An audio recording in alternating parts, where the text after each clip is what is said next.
A graça depois da segunda vinda de Cristo. Nosso versículo inicial, aliás, hoje são dois, se encontram em Hebreus, capítulo 10, versículos 19 e 20. Portanto, irmãos, temos plena confiança para entrar no Santo dos Santos pelo sangue de Jesus, por um novo e vivo caminho que ele nos abriu por meio do véu, isto é, do seu corpo. Igreja gloriosa do Senhor, povo abençoado, santos de Deus, mais que vencedores, selados com Santíssimo Espírito prometido pelo Senhor.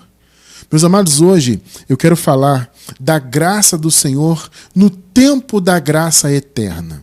Irmão Cristiano, o que é o tempo da graça eterna? Veja, o tempo da graça eterna é o tempo da nova aliança já totalmente estabelecida para sempre. Veja, aqui em nosso ministério, nós defendemos que a segunda vinda de Cristo e, consequentemente, a vinda do reino de Deus já se consumou, já aconteceu, tudo já foi consumado.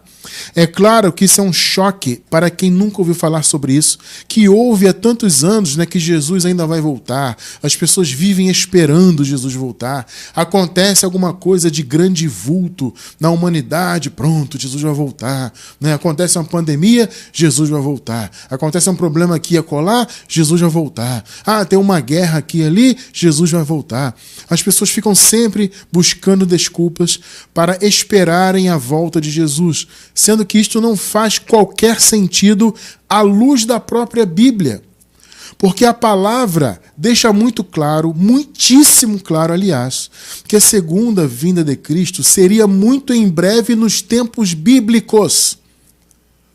Então é um erro grotesco que eu acreditei durante muitos anos, e muitos de vocês, ou a maioria de vocês também acreditou durante muitos anos nisto, né? Nesse erro grotesco, nessa grande falácia de colocar a vinda do reino de Deus, a segunda vinda de Cristo, para o futuro, o nosso futuro. Isso não faz sentido porque, repito, a Bíblia é muitíssimo clara quanto aos tempos da segunda vinda de Cristo e seria assim ainda naquela geração. O próprio Jesus deixou isso muito claro, que seria ainda naquela geração.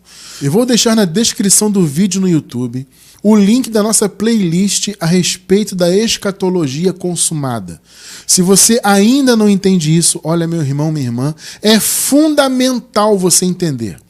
Porque o raciocínio do Evangelho da Graça, unido ao raciocínio da escatologia consumada, é o Evangelho para nós. É a boa notícia, né?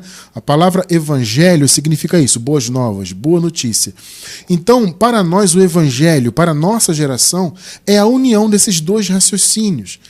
A graça, o Evangelho da Graça, ou seja, a palavra da cruz, que evidencia tudo que Jesus fez na cruz por nós, juntamente com a ideia, com a revelação de que o reino já veio, a segunda vinda já se consumou. Repito, para quem nunca ouviu isso, parece loucura, mas quando você estuda sem preconceitos no seu coração, sem raciocínios pré-estabelecidos pelo sistema religioso, você vai na Bíblia, pura e simples, você encontra todas as informações apontando para a segunda vinda sendo algo muito próximo naquele tempo, não em nossos tempos, naquele tempo bíblico. Então veja, a graça do Senhor, portanto, ela foi inaugurada na cruz, vocês acabaram de ler comigo, que ele inaugurou um novo e vivo caminho. Ele abriu esse caminho por meio do véu. O que era o véu no caso? O texto deixa muito claro, isto é, o seu corpo. Então, o corpo de Jesus, por assim dizer, era um véu. E esse véu se rasgou. E, inclusive, o véu do templo literalmente se rasgou lá no templo de Jerusalém, né? Simbolizando o quê? O fim daquela era. O início de uma nova era. Essa nova era começou então com a morte de Jesus, quando o seu véu, o seu corpo se rasgou, e a sua ressurreição. Então ele morreu e ressuscitou. A partir desses eventos, nós consideramos, eu particularmente considero como apenas um evento, né? A morte e a ressurreição de Jesus são as duas faces da mesma moeda, ou seja, do mesmo evento. Então quando esse evento aconteceu, Jesus morreu e ressuscitou, o véu se rasgou. O seu corpo morreu na cruz.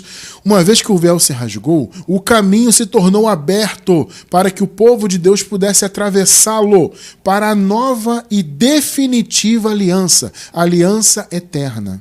Tá? Então, o texto deixa muito claro. Pelo sangue de Jesus, um novo e vivo caminho foi inaugurado, foi aberto. Tá? Então, o pacto da graça que foi pré-ordenado, olha só, amados, desde antes da fundação do mundo. Guarde essa informação, tá? Guarde essa informação que ela vai ser importante daqui a pouco. O pacto da graça, ele foi pré-ordenado, não a partir de Cristo apenas, mas desde antes da fundação do mundo. Ele foi inaugurado então por Jesus, havia sido pré-ordenado, e foi inaugurado na cruz com a sua morte e a sua ressurreição. Ou seja, na cruz, Jesus abriu o caminho.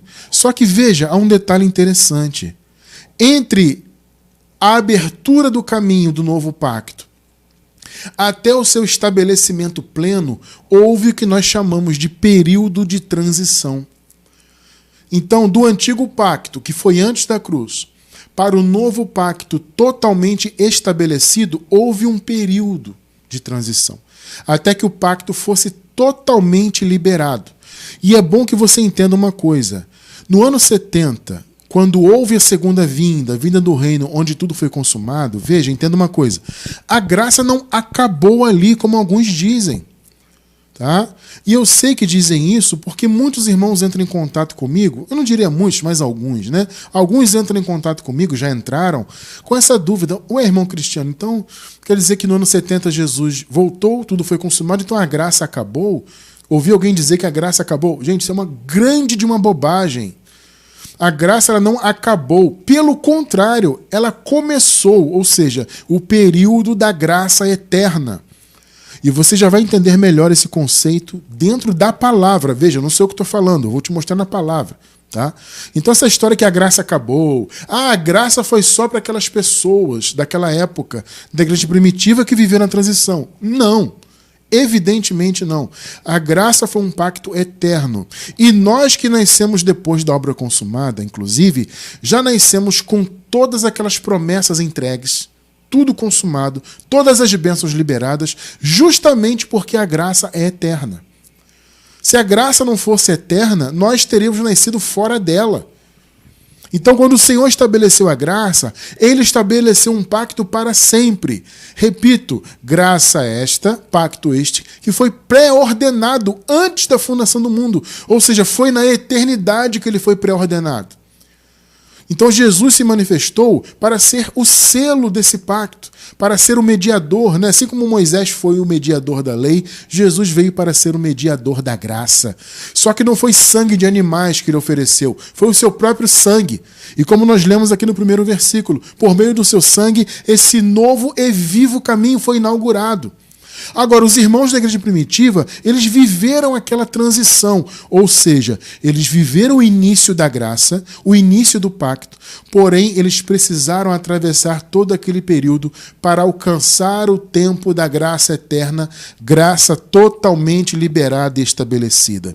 Ou seja, durante o período de transição, que foi da ressurreição de Jesus até o ano 70 depois de Cristo, foi um período onde as bênçãos começaram a ser liberadas. As promessas começaram a ser dadas para o povo. Por exemplo, a descida do Espírito Santo. No Antigo Pacto, havia a promessa que o Espírito Santo viria para habitar no povo de Deus e viria, olha só, para toda a carne. Amados, toda a carne significa o quê? Tanto judeus quanto não judeus, judeus e gentios, receberiam a promessa. E vocês podem ver logo no início do livro de Atos dos Apóstolos essa promessa sendo cumprida. Primeiro os judeus receberam no dia de Pentecostes, depois os gentios também receberam. Inclusive os judeus ficaram perplexos, né? Porque eles não esperavam que os gentios receberiam também a promessa do Espírito. Então vocês veem que ali começou a promessa a ser cumprida. Por exemplo, o pecado foi aniquilado na cruz. A palavra deixa isso muito claro em Hebreus capítulo 9, versículo 26. O Senhor aniquilou o pecado por meio da sua morte. Aniquilar vem do grego ateteses, que significa tornar sem efeito, tornar obsoleto, perdeu a força. Então, o pecado não tem mais domínio no sentido de trazer perdição eterna para os filhos de Deus.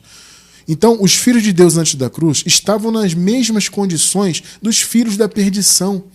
Então, antes da cruz, não havia diferença, na prática, não havia diferença entre quem era eleito de Deus e quem não era. Todos estavam debaixo da maldição da lei, debaixo do pecado. Paulo isso deixa claro, né? Todos pecaram e carecem da glória de Deus. Então, todos estavam naquela condição. O Paulo chega a dizer, todos nós éramos como os filhos da ira. Por quê? Porque todos, na verdade, estavam debaixo daquela maldição, debaixo do pecado, debaixo de condenação. Então Jesus veio para acabar com aquela condição e na cruz ele aniquilou o pecado. Consequentemente, ele inaugurou uma nova era. Todos que antes estavam debaixo do pecado estavam, por assim dizer, em Adão, né, no primeiro Adão, ou em Moisés, passaram da cruz em diante a estar em Cristo. Nós, inclusive, já nascemos em Cristo, porque, como eu já disse muitas vezes, e vou repetir hoje, estar em Cristo é uma questão cronológica. Não é você aceitar Jesus na igreja XYZ, você se batizar, entre aspas, nas águas, tomar Santa Ceia, fazer cerimônia e faz campanha. Não é isso estar em Cristo. Estar em Cristo não significa nada disso, tá? Estar em Cristo é você estar no tempo da graça. Que, como vocês acabaram de ler, começou na cruz. O véu de Jesus, que era a sua carne, foi rasgado na cruz. Então ele inaugurou um novo e vivo caminho, a graça, pacto eterno. Só que naquela época era um período de transição. Então, na época da igreja primitiva, não era o tempo ainda da graça eterna. Vamos chamar então de graça transitória, entre aspas, tá? Era um período transitório, já era graça, tá? É bom você entender isso. Irmão Cristiano, depois da cruz já era graça? Sim. Mais uma vez, acabamos de ler aqui. Por meio do seu corpo, do seu véu que se rasgou na cruz, por meio do seu sangue, inclusive, o Senhor inaugurou um novo e vivo caminho. Então a graça, ela não começou a partir do ano 70.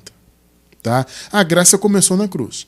Agora, no ano 70, ela foi totalmente estabelecida, porque a transição acabou. Então os irmãos na igreja primitiva começaram a receber as promessas. Então primeiro foi, claro, o fim do pecado. Eles estavam na condição de pecadores, foram retirados daquela condição. Eles estavam na condição de ausência de Deus, no sentido de que Deus não habitava em nenhum dos seus filhos. Isso mudou com a descida do Espírito Santo. Entende? Então as promessas foram sendo dadas. Tá? Só que, veja, eles estavam ainda antes da consumação de todas as coisas. Então, apesar dessas promessas já terem sido liberadas naquela época transitória, eles ainda estavam à mercê da morte. Ou seja, eles ainda morriam em suas almas. Observe o seguinte, gente. No tempo da graça eterna, depois do ano 70, não existe morte da alma dos filhos de Deus. Somente os vasos de desonra, perdição, é que têm as suas almas destruídas. Porque eles já foram condenados. Entende? Assim como você, eu, nós já nascemos livres de condenação, já nascemos espiritualmente no reino, longe do pecado, de tudo isso. Já nascemos com todas as bênçãos liberadas, como costumamos dizer, a perdição já nasceu com a sentença estabelecida. Porque na segunda vinda de Cristo houve o juízo final. E a sentença de Deus também é eterna. Ou seja, os efeitos da graça são eternos, assim como o efeito da justiça é eterno também. Então aquela justiça que foi feita contra os filhos da perdição, ela se mantém e se manterá para sempre nessa terra. Então a perdição já nasce condenada, assim como os filhos da salvação já nascem sem condenação, já nascem com a vida eterna. Então esse conceito que a alma dos filhos de Deus morre, gente, olha, é difícil encontrar algum raciocínio mais absurdo do que esse. Então você que já ouviu isso por aí, você tem que ter muito cuidado com isso, meu irmão, minha irmã. Porque esta não foi a promessa. Tá? Não vou entrar nisso, claro, porque o assunto é muito extenso, mas nós temos uma playlist que fala sobre as almas. Quer entender isso? Assista, na descrição do vídeo vai estar o link da nossa playlist a respeito da eternidade das almas dos filhos de Deus. Vocês têm que estudar isso para vocês entenderem verdadeiramente essa promessa da salvação. Tá? A salvação não dizia respeito apenas ao espírito, mas aos 3 elementos do homem, no caso dos eleitos de Deus. O corpo, irmão Cristiano, o que é a salvação no corpo? É você receber na eternidade um corpo de glória. No espírito, claro, né, porque o espírito é eterno, e na alma. A salvação ela é plena nos 3 elementos dos filhos de Deus. Então, na descrição do vídeo, quem está pela gravação no YouTube vai encontrar o link da playlist sobre a alma, tá? Então, veja, até o ano 70, os irmãos, mesmo já tendo a salvação em esperança, na verdade, eles ainda não eram salvos. Porque eles estavam, repito, à mercê da morte ainda. Então, quando eles morriam no corpo, as suas almas também morriam.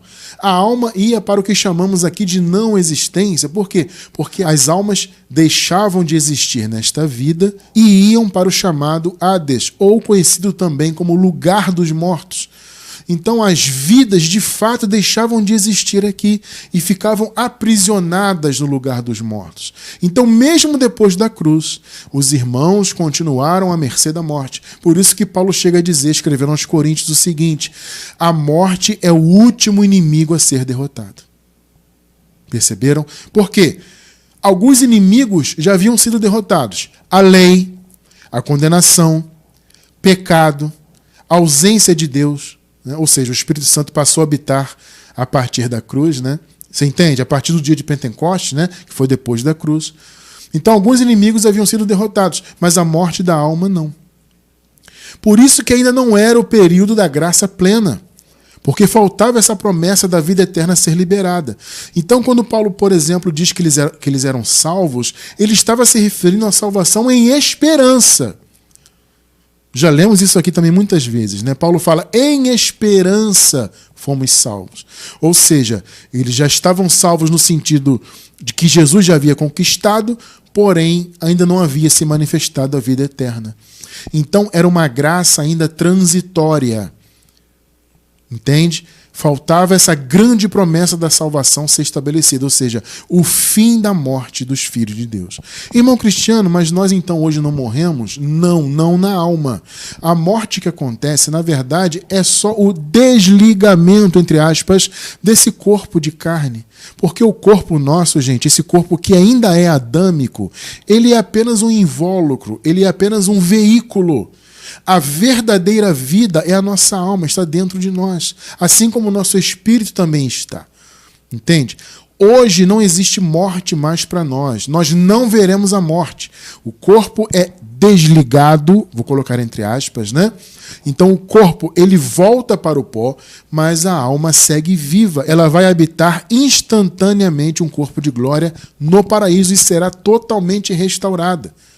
Então quem tem medo, por exemplo, de se as almas vão para o paraíso serem salvas, então quer dizer que eu vou me lembrar, eu vou ter tristezas, eu vou lembrar dos males? Claro que não, amado. Existe uma grande promessa da restauração das almas dos filhos de Deus. O seu eu é salvo, porque essa é a promessa. Porém, as mazelas dessa vida terrena ficam aqui. Então a sua mente, os seus pensamentos, a sua vida, a sua alma vai ser restaurada de tudo que foi impingido aqui nela por meio da carne. Mais uma vez, não vou me aprofundar nisso, o tempo não permite. Na descrição do vídeo tem vários estudos então a respeito da alma. Então veja, amados, a partir do ano 70, então, essa última promessa que faltava acontecer, que era a destruição definitiva da morte, ela se cumpriu. Então aqueles irmãos que tinham as suas almas presas no Hades foram chamados à vida novamente. É aquilo que Jesus falou, né? Quando Jesus falou do juízo, Jesus diz, vinde benditos de meu Pai. Não foi o que Jesus falou? Ou seja, esse vinde é vinde da morte para a vida eterna no paraíso. Então se cumpriu no ano 70, quando houve o juízo final, como eu falei agora há pouco. Então aqueles que eram da salvação e que estavam presos na morte, ressuscitaram para a vida eterna e já ressuscitaram habitando um corpo de glória no paraíso. Então é o famoso vinde benditos de meu Pai para a glória eterna. Percebe? Nós já temos essa promessa. Nós já estamos no paraíso espiritualmente. Por quê? Porque o Espírito Santo habita em nós. É o paraíso dentro de nós. Foi o que Jesus falou, inclusive, né? Quando alguém veio perguntar para Jesus a respeito do reino, Jesus falou assim, olha, o reino não vai ser visto a olhos nus. Você não vai ver o reino aqui ou ali. O reino vai estar dentro de vocês. Ou seja, o reino está dentro de nós. Logo, o nosso espírito já está ligado ao reino. Só que futuramente, quando essa carne adâmica voltar para o pó, que é o lugar dela, nós seguiremos vivos. Por que nós seguiremos vivos? Porque já estamos no tempo da graça eterna. A igreja primitiva viveu a graça transitória, ou seja, já era a graça, mas ainda era um período de transição onde nem todas as promessas haviam sido liberadas. Então, a partir do ano 70, tudo foi consumado. Então não foi o fim da graça, como afirmam por aí. Foi, na verdade, o início da graça eterna. Tá? Só que houve, repito, uma transição. Nós costumamos usar aqui a metáfora da madrugada para falarmos da transição. Por quê? Quando começa um dia, esse dia começa a 0 hora, não é verdade? Só que ainda está o quê? Escuro. É madrugada. Mas já é aquele dia. Né? Então, por exemplo, hoje, quando estamos ao vivo aqui na transmissão e também gravando, né, o estudo, hoje é domingo, aqui ao vivo, 1º de setembro de 2024. Esse dia começou a 0 hora. A 0 hora já era dia 1º de setembro. Entende? Só que estava escuro. Então a madrugada é o quê? Ela é um período de transição entre um dia e outro. Então, metaforicamente, o tempo da graça transitória, entre aspas, ou seja, o tempo da igreja primitiva até o ano 70, foi essa madrugada metafórica. Ou seja, o dia do antigo pacto, vamos chamar assim, né? Acabou na cruz. Na cruz, portanto, foi a 0 hora do novo dia. Esse novo dia é eterno, é a graça. Porém, da cruz até o ano 70, repito, foi um período de transição. Foi a madrugada. Observe só o Paulo falando isso aqui. Romanos 13, versículos 11 e 12. Façam isso compreendendo o tempo em que vivemos. Olha o que Paulo fala. Romanos, vocês têm que compreender o tempo. Aliás, amados, é isso que falta para muitos hoje, né? Compreenderem o tempo em que eles estão vivendo. Eles não entendem que já estão na graça eterna, que tudo já foi consumado, que as bênçãos já foram liberadas, que elas não têm que lutarem para serem salvas, pagarem um preço para serem abençoadas, fazerem campanhas e faz jejum para ser santificado e batiza para limpar o pecado. As pessoas vivem nisso no meio da religião hoje porque elas não compreendem o tempo em que elas vivem. E Paulo fala isso aqui para os romanos. Romanos, façam isso. Esse isso aqui, gente, é amar o próximo, tá?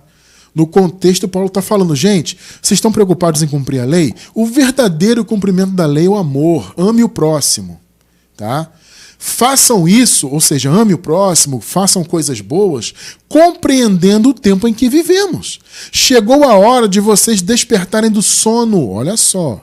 Porque agora a nossa salvação está mais próxima, ou seja, a salvação não havia ainda sido liberada. Perceberam? Ela estava próxima. Observe isso.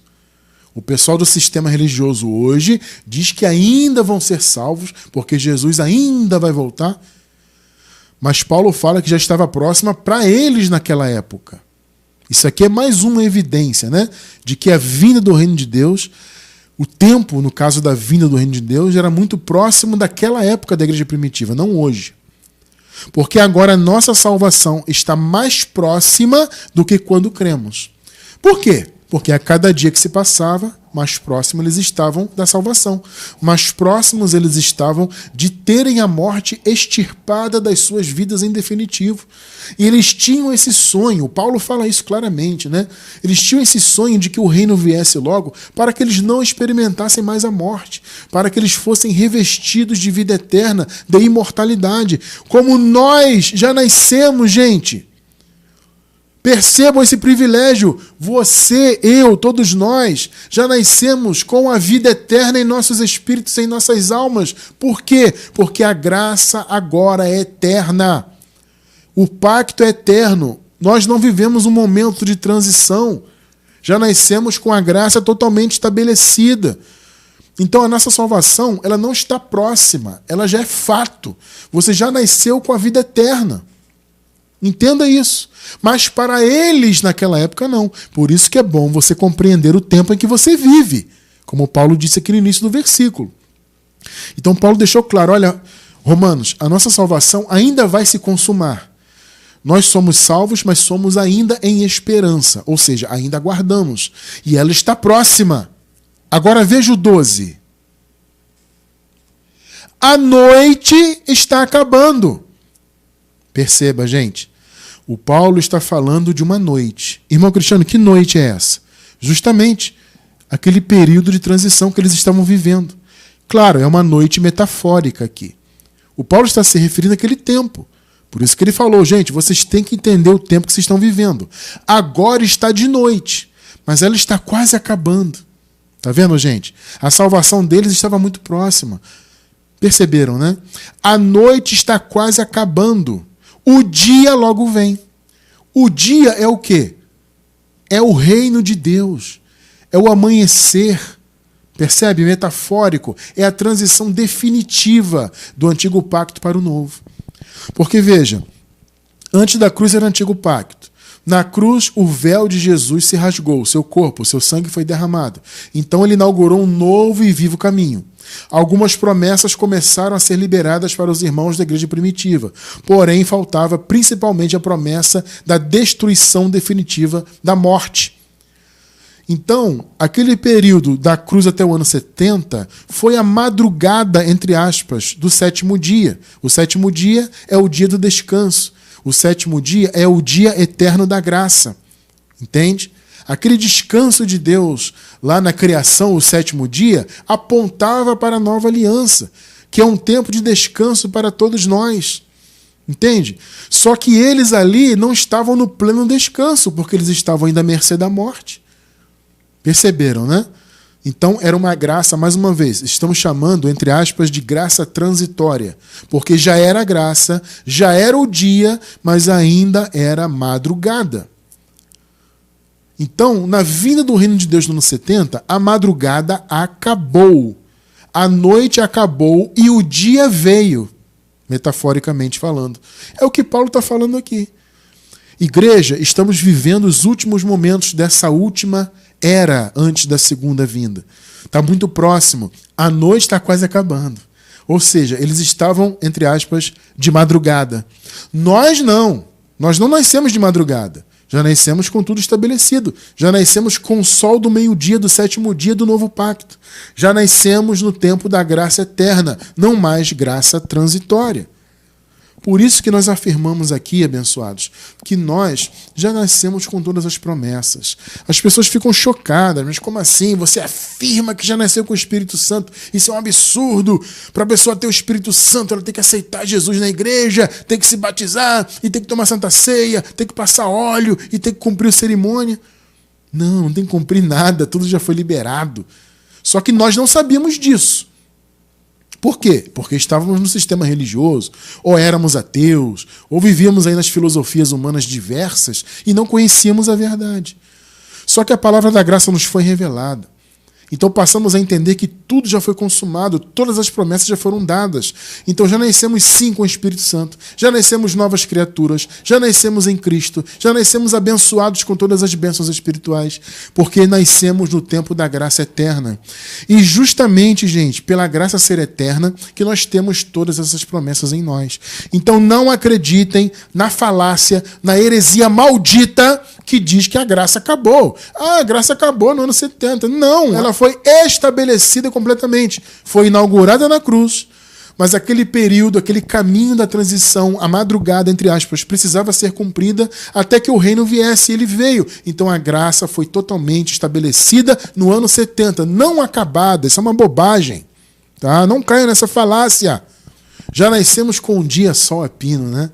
Então os irmãos da igreja primitiva, eles viveram aquela transição. Então ainda estavam ali à mercê da morte, com aquela preocupação de ficarem presos no Hades. Nós não temos essa preocupação mais. Por quê? Porque o caminho foi aberto e na segunda vinda ele foi totalmente estabelecido.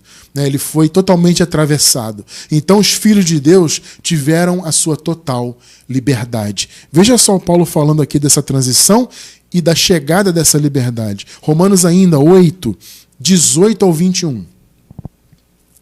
Considero que os nossos sofrimentos atuais não podem ser comparados com a glória que em nós será revelada. Veja, gente, nós já nascemos com essa glória revelada. Nós já temos essa glória em nosso espírito. Temos todas as promessas. Perceberam? 19. A natureza criada aguarda com grande expectativa que os filhos de Deus sejam revelados. Ou seja, os filhos de Deus ainda estavam atrás do véu, por assim dizer. Ou seja, o véu ainda os cobria. Mas que véu, irmão Cristiano? O véu do sistema de Moisés, em seus pensamentos? Não porque eles já conheciam aqui o Evangelho. Não é esse véu que Paulo está falando.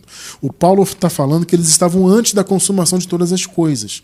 Eles estavam ainda em transição. Então, faltava um véu ser atravessado. Vamos entender o seguinte, vamos pensar assim. A palavra diz que o corpo de Jesus foi o véu. Esse véu foi rasgado. Né? Então eles passaram a estar na madrugada, no 7º dia. Já foi liberado o 7º dia.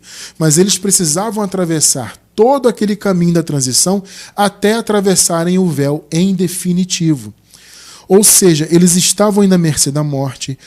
O templo de Jerusalém estava de pé naquela ocasião, ou seja, os pecados ainda eram lembrados no templo. Havia todo o oferecimento de sacrifícios, todas aquelas ordenanças, os dízimos, o oferecimento de animais como sacrifício, aquele sacrifício anual que o sumo sacerdote fazia. Ou seja, todo esse mover da lei ainda acontecia, apesar de a lei já ter sido vencida, já estava obsoleta, porque Jesus já havia morrido e ressuscitado. Porém, os judeus insistiam com aquele templo. Então aquele templo tinha que ser destruído. Por isso que Jesus profetizou a destruição dele, inclusive. Porque era o fim definitivo da lei. O fim da transição. Então, por causa daquele templo, dos pecados sendo lembrados, de toda aquela ignorância e aquela desobediência dos judeus, e por causa da morte que não tinha sido vencida ainda, os filhos de Deus não estavam ainda totalmente libertos. Eles estavam ainda com o véu. Esse véu da transição. Porque, veja, gente, ser revelado é ter o véu retirado, tá? A palavra revelar é isso, retirar o véu. Ou seja, ainda havia o véu ali, já rasgado, mas eles tinham que atravessar, ou seja, o período transitório tinha que acabar para que a graça eterna fosse estabelecida. Perceberam? 20. Pois ela foi submetida, ela a criação, tá? Foi submetida à futilidade ou à inutilidade. Futilidade aqui tem um sentido de algo sem valor, né? A criação perdeu o seu valor. Tá bom? Esse é o sentido, né? Não pela sua própria escolha, mas por causa da vontade daquele que a sujeitou. Por que Deus sujeitou a criação à futilidade? No caso, traduzido nessa palavra aqui, né? Ou seja, por que a criação perdeu o seu valor? Ela deixou de ser o que ela era. Por causa do pecado. Com o pecado de Adão, a terra foi amaldiçoada. Você se lembra do que está escrito lá em Gênesis, capítulo 3? Maldita é a terra por tua causa. Então a terra se tornou maldita, perdeu seu valor. Aqui foi traduzido por futilidade, né? Perdeu seu valor. Então Deus sujeitou a criação a isso. Por quê? Porque antes a criação era maravilhosa. A palavra diz assim, ó, e viu Deus que era bom. Então, à medida que Deus ia criando as coisas, ele via que aquilo era bom. Só que o pecado trouxe a maldição. Então Deus sujeitou a criação, por causa do pecado de Adão, a essa chamada futilidade aqui, ou inutilidade. Veja, por causa daquele templo de Jerusalém de pé, a criação ainda aguardava ser libertada de tudo aquilo. Então não está claro que era um período de transição ainda? Os filhos de Deus já haviam recebido parte das promessas, mas eles estavam ainda antes do véu. O véu foi rasgado, mas eles tinham que atravessar o caminho, 21. Na esperança, veja, eles estavam ainda em esperança, né? Na esperança de que a própria natureza criada será libertada da escravidão da decadência em que se encontra para a gloriosa liberdade dos filhos de Deus. Essa liberdade foi dada na vinda do reino, ou seja, na vinda do reino, no ano 70, a graça eterna fora estabelecida para sempre, né? Não poderia ser diferente, é para sempre. Mas os picaretas dizem que não, a graça acabou. Mas, o abençoado, a palavra diz que a graça é uma aliança eterna. Não, veja bem, a palavra eterna não significa exatamente eterno. Gente, cuidado com esses caras. Estão deturpando a palavra da graça. Estão negando o que Deus fez pelo seu povo. Ele estabeleceu um pacto eterno para que os seus eleitos tivessem para todo sempre as promessas. Não caiam nessa falácia. A aliança eterna, bom, não é bem assim, porque a palavra eterna significa um período. Não. A palavra eterna vem do grego aionios. Esta palavra significa algo que não tem começo e nem fim. Ué, irmão Cristiano, o pacto da graça não teve começo? Não, porque ele foi na eternidade. Entende? A eternidade é fora do tempo. O homem que conta o seu tempo aqui. Só que isso aqui não é o tempo de Deus. Percebe? Eternidade não é tempo, não tem tempo na eternidade. E lá a graça foi pré-ordenada.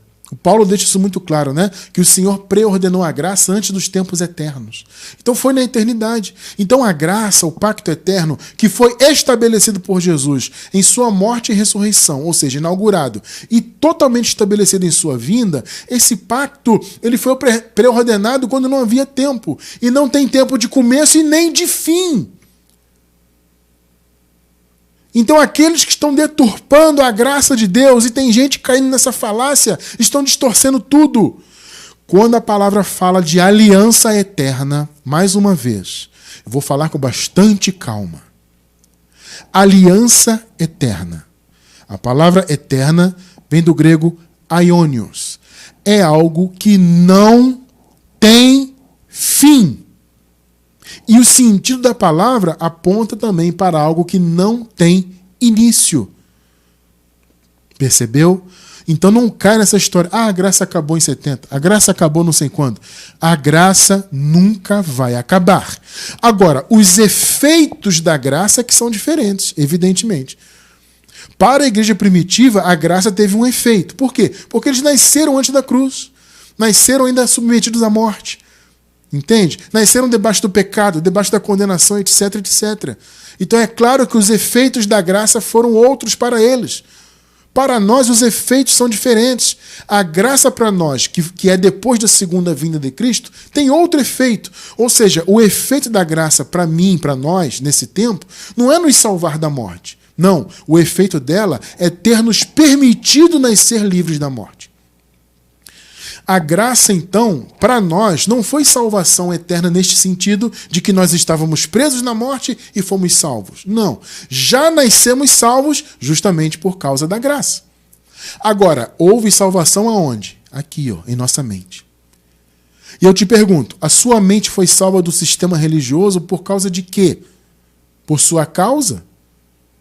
Porque se a graça acabou no ano 70, então como é que nós fomos salvos hoje na mente? Então foi você que decidiu ser salvo? Foi você que escolheu conhecer a graça? Ah, irmão Cristiano, eu decidi escolher a graça, agora eu conheço. Foi? Não, não foi. Se você conhece, foi porque Deus te elegeu para isso e Ele abriu seu entendimento. Agora, por que isso foi possível? Porque a aliança é eterna.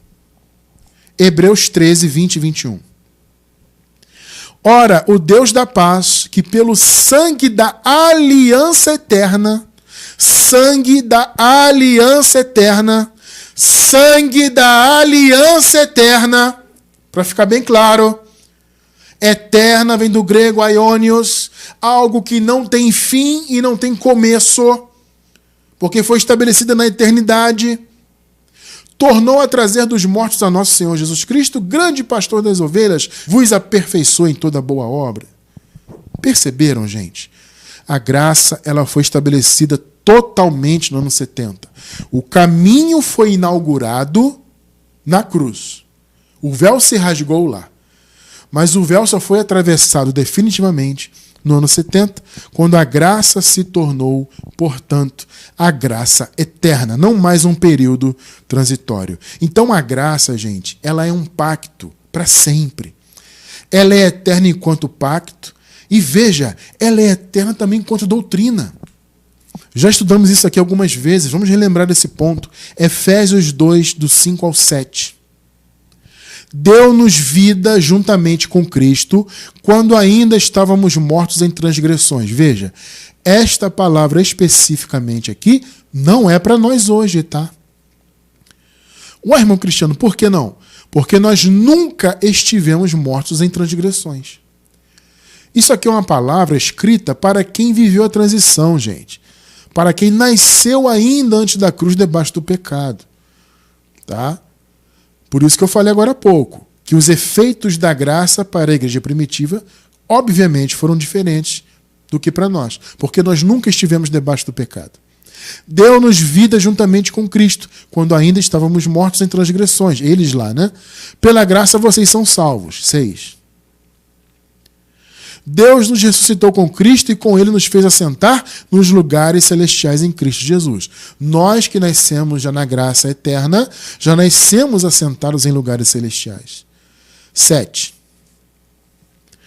Veja, para mostrar. O que é mostrar? É exibir, é fazer ser conhecido. Nas eras que hão de vir. Observe a palavra eras no plural. Ou seja, todas as eras que viriam depois daquela última era. Eles ali na igreja primitiva estavam vivendo a última era antes da vinda do reino. Por isso que Jesus inclusive disse, né? Não passará esta era, esta geração, sem que todas estas coisas que eu profetizei sobre a minha segunda vinda aconteçam. Tá? Então aquela era a última era, os últimos tempos. Só que há uma palavra profética de Paulo para as eras que viriam depois. Ou seja, nós somos uma dessas eras. Então, para as eras futuras, a graça tinha que ser mostrada. O que Jesus fez na cruz por aqueles irmãos, ele morreu e ressuscitou e aniquilou o pecado e os libertou diretamente daquela condição, precisava ser mostrada nas eras futuras. E como que você conheceria a graça? Como a graça seria mostrada para você se não fosse pelo evangelho da graça? Pelos estudos dessa palavra. Percebeu, gente? Então a graça, ela é um pacto eterno e é uma doutrina eterna. Para mostrar nas eras que hão de vir. Então não tem essa, não tem mais que pregar a graça. Tem uns caras falando isso aí, né? Gente, tá cheio de picareta aí na internet, em tudo que é lugar. Não só dentro dos templos, não. Cuidado com isso aí. A graça de Deus, ela é um pacto eterno. Sem começo e, principalmente, sem fim. É isso que você leu comigo na carta aos Hebreus. E agora está muito claro aqui que o que Jesus fez ao morrer e ressuscitar, estabelecer sua graça, tinha que ser mostrado, conhecido, evidenciado nas demais gerações do futuro. E repito, nós somos uma dessas gerações. Para mostrar nas eras que hão de vir a incomparável riqueza da sua graça, demonstrada em sua bondade para conosco em Cristo Jesus. Glória a Deus por isso. A graça foi inaugurada na cruz e totalmente estabelecida no ano 70. Ela foi liberada. Então os irmãos daquela época da transição estavam aguardando com expectativa a libertação total deles. Porque eles seriam libertos da morte e aquele templo de Jerusalém, aquela desobediência, aquela maldição que estava de pé ali, seria destruída. O juízo viria, as portas do reino seriam abertas. Isso é graça eterna. Percebe? Entenda isso. Então você teve o privilégio, eu também tive, nós tivemos, de nascer depois de toda a obra consumada. De nascer já na graça estabelecida como pacto eterno, aliança eterna. Então vamos ver o que a graça trouxe para o povo daquela época e vamos comparar conosco, com a nossa situação atual. A graça trouxe, primeiro exemplo, o fim do pecado, ou seja, o fim da condenação. Romanos 6,14. Pois o pecado não os dominará, porque vocês não estão debaixo da lei, mas debaixo da graça. Aqueles irmãos, a partir da cruz, passaram a estar debaixo da graça. E nós já nascemos debaixo dela, porque ele é um pacto eterno. Então, todos os eleitos que nasceram depois da cruz e que nascerão posteriormente à nossa geração aqui, já vão nascer debaixo da graça eterna. Ou seja, sem condenação, onde o pecado não pode dominar. Ou seja, ele não pode trazer perdição, não pode destruir a sua alma. Romanos 8, do 1 ao 4. Portanto, agora, olha só, já não há condenação. Da cruz em diante já não havia, para os que estão em Cristo Jesus. Porque por meio de Cristo Jesus, a lei do Espírito de vida me libertou da lei do pecado e da morte. Então, ali, antes da cruz, eles estavam debaixo da lei do pecado e da morte. Só que a graça veio ser a lei do Espírito de vida. Nós já nascemos na lei do Espírito de vida. Glória a Deus. 3. Porque aquilo que a lei fora incapaz de fazer, por estar enfraquecida pela carne, Deus o fez, enviando o seu próprio Filho, à semelhança do homem pecador, como oferta pelo pecado. E assim condenou o pecado na carne. Então o pecado foi condenado, aniquilado, destruído. A condenação acabou. Então, para eles naquela época, a condenação acabou. Eles deixaram de estar debaixo dela. Nós, por causa da graça eterna, já nascemos livres dela. Perceberam? São efeitos diferentes. Eles foram libertos diretamente daquela maldição e da condenação, que viria no ano 70 com o juízo. Então os eleitos foram libertos diretamente. Nós já nascemos com outro efeito. Já nascemos com o juízo final estabelecido, com o tempo da graça eterna estabelecido, então já nascemos sem qualquer condenação e nunca passaremos por qualquer juízo. Olha que palavra maravilhosa. 4. A fim de que as justas exigências da lei fossem plenamente satisfeitas em nós, que não vivemos segundo a carne, mas segundo o Espírito. De quem o Paulo está falando aqui, que não vive segundo a carne? Os eleitos. É só você ver no contexto. Tá? O Paulo fala, olha, aqueles que são guiados pela carne não têm o Espírito de Cristo. E quem não tem o Espírito de Cristo não é de Cristo. Ou seja, não foi eleito antes da fundação do mundo. Agora, aqueles que andam no Espírito, não. Esses são filhos de Deus. Tá? Então Paulo fala, olha, acabou a condenação para nós que somos filhos. Então, eles estavam debaixo de condenação e a graça, mesmo num período transitório ainda, os libertou daquela condenação. Nós já nascemos livres de qualquer condenação, porque o juízo já foi feito. O que tinha que ser condenado foi condenado, o que tinha que ser salvo foi salvo. Então, nós já nascemos com a salvação em nossos espíritos e em nossas almas, porque a vida é salva para sempre. Percebe? Então você tem a vida eterna, já nasceu com ela, porque tudo foi estabelecido no ano 70. E a graça é um pacto eterno. Um segundo exemplo, o perdão. Ora, se o pecado foi aniquilado e ele não tem domínio, significa que aqueles irmãos passaram a viver o perdão de Deus daqueles pecados. Olha só, Efésios 1, 5 ao 7. Em amor, nos predestinou para sermos adotados como filhos por meio de Jesus Cristo, conforme o bom propósito da sua vontade. 6. Para o louvor da sua gloriosa graça. Tá vendo, amado? Você foi predestinado, eleito para ser louvor, para louvar a graça de Deus, a qual nos deu gratuitamente no amado. 7. Nele temos a redenção por meio do seu sangue, o perdão dos pecados, de acordo com as riquezas da graça de Deus. Eles, então, tiveram os pecados perdoados, passaram a viver num estado de perdão. Você já nasceu nesse estado. Ou seja, você nunca vai precisar pedir perdão a Deus por nada. Irmão Cristiano, você é um herege, isso é um absurdo. Não. Se você pede perdão a Deus, você está pisando no sangue da aliança. Quer entender isso?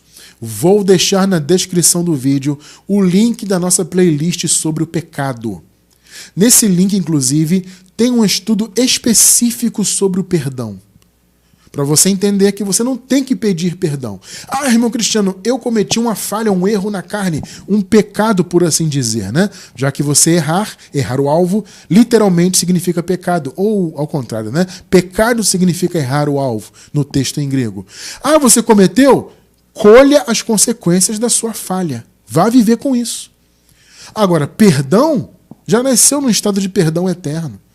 Porque não há mais pecado, não há condenação.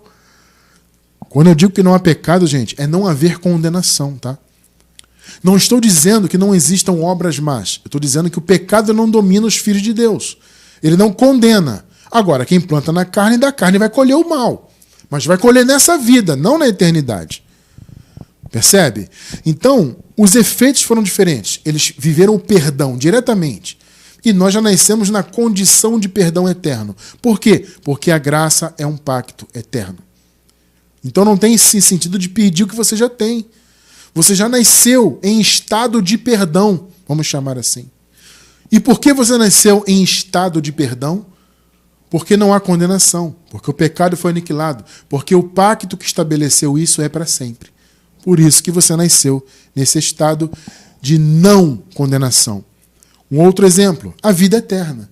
Eles viveram aquela transição. Eles estavam à mercê da morte. No ano 70, quando a graça foi totalmente estabelecida, a morte da alma acabou. A vida eterna, amados, foi prometida antes da criação do mundo. E o Senhor tinha que cumprir essa promessa, obviamente.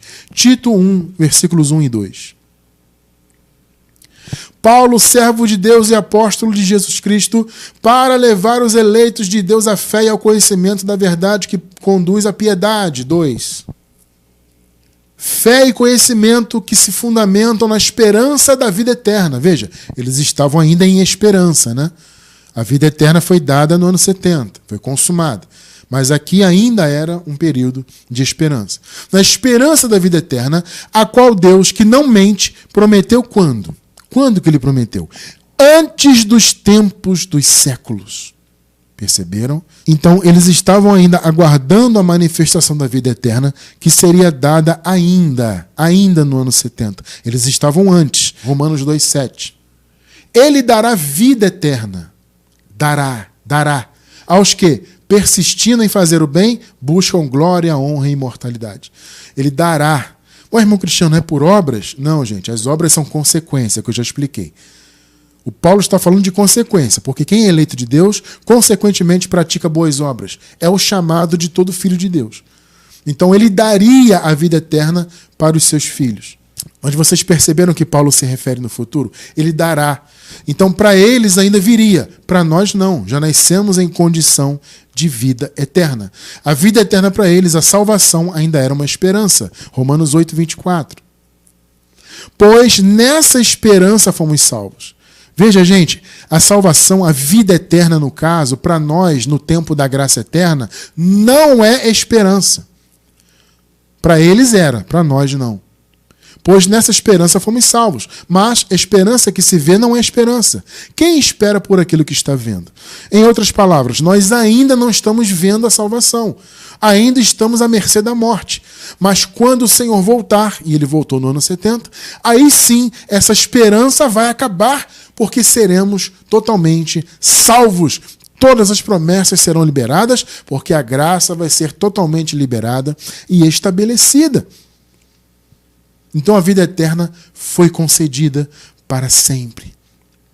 A vida eterna foi dada na segunda vinda de Cristo no ano 70, na vinda do reino de Deus. Então eles viveram a transição da morte para a vida eterna.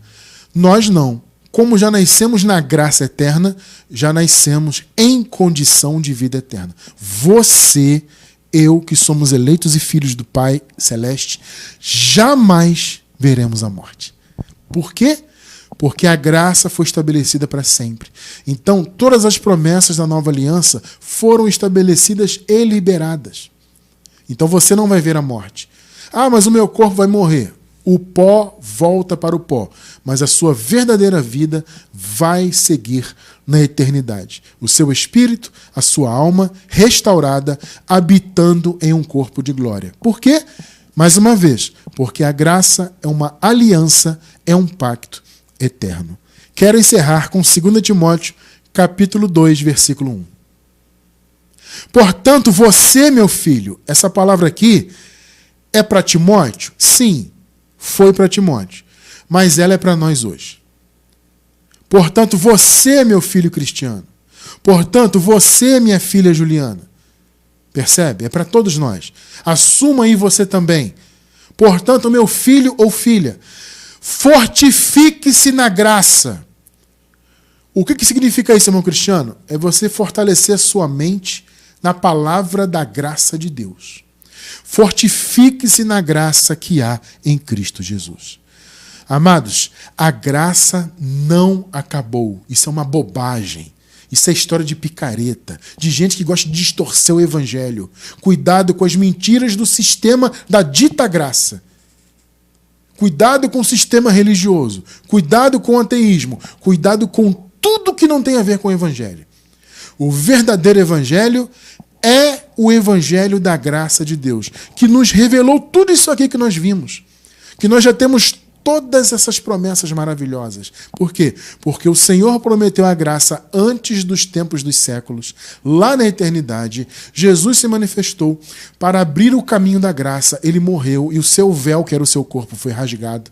Os irmãos da igreja primitiva viveram aquela transição, a madrugada da graça do sétimo dia, até que o reino viesse no ano 70 e a graça fosse totalmente estabelecida como graça eterna, pacto eterno, a aliança eterna que Deus prometeu e que nós vivemos nela hoje e viveremos para todo sempre.